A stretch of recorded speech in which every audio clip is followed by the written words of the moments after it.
Maybe some of you guys were right after all.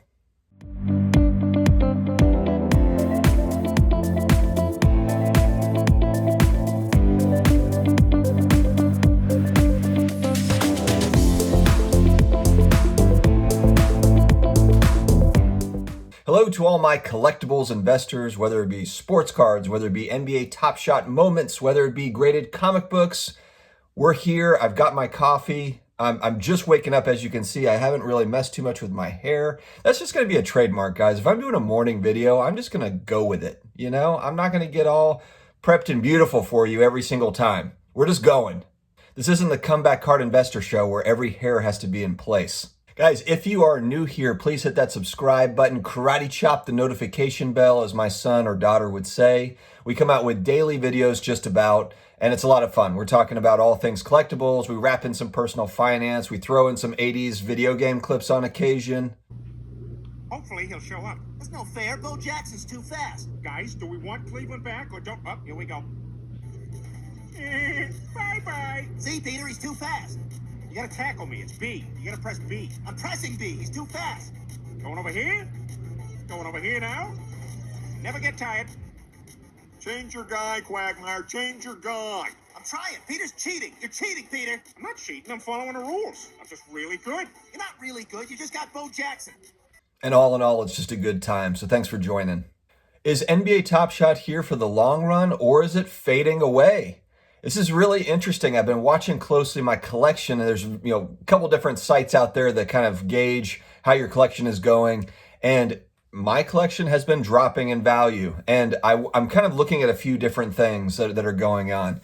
The first thing that has happened here over the last couple of weeks is they pre-sold something like 500,000 or 600,000 packs, virtual packs, okay, all with new moments. And a lot of the new moments, if you don't follow NBA Top Shot, or if you do, they are minted at 35,000 CC, meaning that they've got up to 35,000 right now, but they could push that out. It could be 50,000, could be 100,000 of that one particular moment. And then we've also had kind of there's All-Star and different kind of packs, different things, but a lot more supply hitting the market, I guess is my point.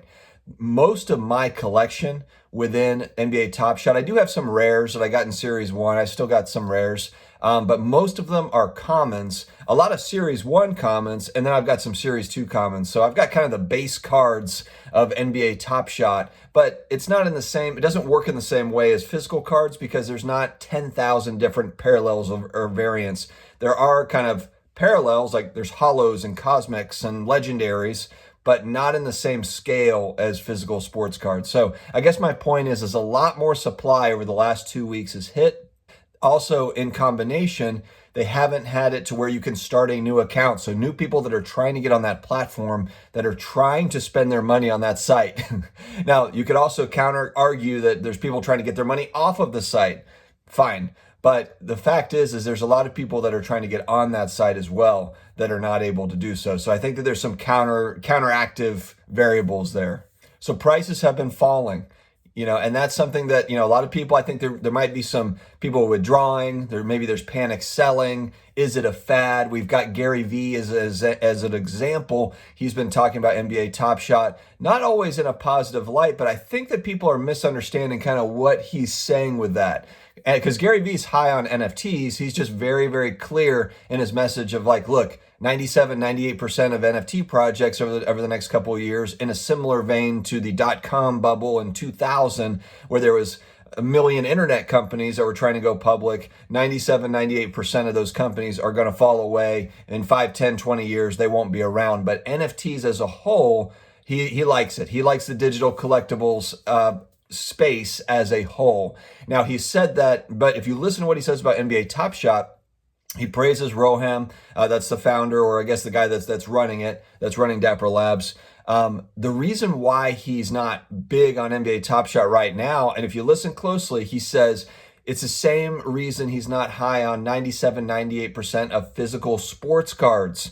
And what he's saying is 97, 98% of those cards or those athletes are not going to carry significant long-term value. I always use I always hold up the Harold Miner, Calvert Cheney. Sorry, guys. I know that I use you guys as an examples, but it's the point of that you have a lot of rookie prospects that don't become the next LeBron James.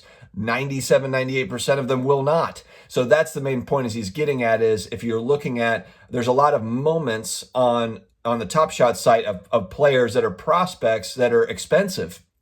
And essentially the point he's getting at is that they might be overpriced at this point, which could be true. I mean, look, there's some athletes that maybe their career ends in a couple years. Is that moment going to be valuable or not? Maybe, maybe not. Maybe like physical sports cards, they're in the dollar bin or they're in the dollar moment bin, the virtual bin. And so that's the main point is Gary Vee doesn't like prospecting in sports cards, let alone NBA Top Shot. He likes vintage sports cards and he likes proven players. There's a lot of complaints about the NBA Top Shot website, which are valid. They've got a lot of things to clean up. I think they are cleaning them up. But what sports collectibles site is not struggling right now with demand? I mean, look at, Panini. Panini is, think about, they can pretty much print product and sell it. If we're talking about basketball cards, they could just name it, Spotlight, Panini Spotlight. We're going to put that out. That's a thing. And they could sell it. And, and they've got Prism that's backed up. Prism basketball is going to sell out in 5 seconds probably, and they've had to push it back out. That's just straight revenue that's being delayed, for them. They're struggling to keep up with demand. PSA has millions of cards in the backlog. BGS, millions of cards in the backlog. SGC, HGA, all these companies are struggling to keep up with demand. HGA not, but they cap how much that they can take in so that they're not struggling with backlog. ComC struggling with shipments. There's name it. Like there's a lot of companies that are struggling with the immense demand that there is for sports collectibles right now. And NBA Top Shot is no different, and really on a larger scale because they really went from zero to hero almost overnight. So they've just struggled. And I know people will say like you can't use that excuse forever. Fine, understood. But I think that my feeling on it is 6 months down the road, a lot of the stuff that's being complained about now, that valid complaints won't be complaints. I think that they'll be worked out, whether it be with withdrawals, whether it be with the site crashing. NBA Top Shot has done fairly well. I think they've gotten the pack thing figured out. People can whine and complain about not being able to get in line to buy a pack. I'm there too for every drop. I'm trying to get packs too. I think I've only been able to buy 2 packs ever, and that's going back. Well, I say. I was actually on the site when you could just get packs whenever you wanted. I'm obviously kicking myself. But, the point is they've gotten that queue system set up, I think, pretty well with packs. It's just the marketplace that they're trying to get worked out. There's different kinks they're trying to get worked out. But they've just gotten, recently or coming $50 million infusion of cash. They're hiring. They're doing a ton of hiring. It's going to happen. It's kind of like with PSA. PSA just hired, 170 people, 160, 70 people that they reported. That's a lot of people. That is a lot of people, but they've got to be trained up. There's going to be, it's not like they just arrive and it's like, all right, grading is going to be, sped up immensely. It's going to take some time for this stuff to all happen. But I think in the next 6, 9, 12 months, there's going to be some real good evolution with a lot of these companies and probably new companies coming in. There's going to be all sorts of stuff. So I'm still bullish on NBA Top Shot long term. I think that it's got legs long term. Of course, it's highly, highly speculative. Gary Vee also makes another good point of NBA Top Shot is not competing against other licensed sports digital stuff. I know Panini's got digital stuff, but I'm not talking about that. I'm talking about something similar to what Dapper has set up, with the NFL, with Major League Baseball. And I do believe that stuff is coming. The NFL has already come out and talked about, they've been having conversations. Dapper Labs, who runs Top Shot, they've said there's not a sports league, a major sports league out there that is not interested in this product. So it's coming. NBA Top Shot's not competing against other leagues yet. So, all these things have to be factored in, to, the viability, of it all. But it seems to be that NFTs is here to stay in some capacity. We don't know what that's going to look like 5 years, 10 years, 20 years down the road. It's kind of like blockchain technology. A lot of people really believe in that technology. It's just how is it going to manifest itself down the line? So really, really interesting stuff. Like I said, I'm still a believer in NBA Top Shot. I'm still gonna hold on and hold on to my stuff. I enjoy it. I enjoy messing around on the site. I like the moments. I know the physical sports card people think I'm a weirdo. That's okay. That's just what it is. But I really, really enjoy the community. I like the NBA Top Shot community that's kind of popped up from this. I watch a lot of their podcasts.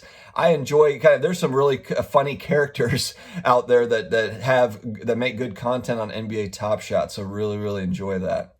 I've been in buying mode over the last few weeks on NBA Top Shot because prices have come down fairly significantly, and it's also in reaction to them coming out with a 35,000 CC, meaning 35,000 plus, meaning they could mint 100,000, like I said earlier in the video. I've been zeroing in on LE, limited edition out of 7,500 and LE out of 15,000 because the prices on that stuff has slid down on top players. Whether that be Luka, whether that be Trae Young, whether that be Jason Tatum, even, LeBron James stuff has come down. It's still, it's not inexpensive, but it's come down from where it was. So we always talk, everyone is big on the talk of buy low and sell high, but you have to take, it's those risks that we take to buy low that give us the ability to sell high. And so some would say that, hey, dude, like it's easy for you to kind of buy, keep on reinvesting because you got in early and you're able to reinvest some of the money that you had made. Yeah, that is true. But I also was on the site in December when nobody thought it was going to be anything. And I was pumping money into the site. And so that is, that's the risk I took. I mean, look, I took a risk on something where there's literally like 1,000 people on the site. I didn't think it was going to go to, 200,000, 300,000 people on the site in a matter of a couple of months. I did not think that was going to happen. I don't think anybody did. So it's just a function of, these are highly speculative type things. And it's, sometimes you take risks and you come out good on the other side. Sometimes you don't. Project 2020 for me, I took a risk on some of that stuff. Didn't work out. Here we are. All right, guys, we are at the end of the video. I always try to end with a positive message, send you on your way. It's Sunday. We got to end this weekend. We got to start. Hopefully it's not, you're not looking back down on Monday like, oh, I don't want to go to work on Monday. Hopefully that's not the case. My message today is if you have a goal, if you've kind of figured out this is my goal, this is kind of my big goal that I'm working towards, keep your eyes laser focused on that goal, because that's really what's going to happen is there's going to be a lot of obstacles along the way that kind of like bumps in the road. If you find a goal that you're really enjoying, though, you're enjoying that process, because that is the absolute critical piece of finding a goal, a big long-term goal, is really zero into, is this going to be like just pure suffering for me to get to my goal? Or is it going to be enjoyable to get to that goal? Is it going to be stress relief to get to that goal? Is it going to do, is there going to be some other benefits outside of just reaching the goal that are enjoyable from it? Because of course, with anything, there's going to be trials and there's going to be, down days and stuff. But you should kind of enjoy that process, or it's just, mega stress. And I think that in today's day and age, a lot of people, I know I'm one of these people, I'm looking for less stress. So whether that be in business, whether it be at work, whether that be in my personal life, I'm doing everything I can to kind of limit the stress. There's so many ways that stress can lead to illness, and that concerns me. That makes me worried. And so I don't want to overly stress to where I end up, getting some sort of illness from it. And I think that stress plays a big role in sickness and in illness. And so what I'm trying to do as I'm about to turn 40 is I'm trying to limit outside stresses, inside stresses. I'm trying to have more fun with my life, really kind of enjoy my kids, enjoy my family, and just not take life so seriously. I think that is a critical thing that we can really kind of, that I've taken from 2020 is, there's no, tomorrow isn't promised. And so I'm not going to take life too seriously. I'm just going to have fun. I'm going to set up this YouTube channel. I'm going to be goofy, and I'm going to play 80s video game clips, and I'm going to have fun. So guys, have an amazing Sunday, and I will talk to you again soon. Take care.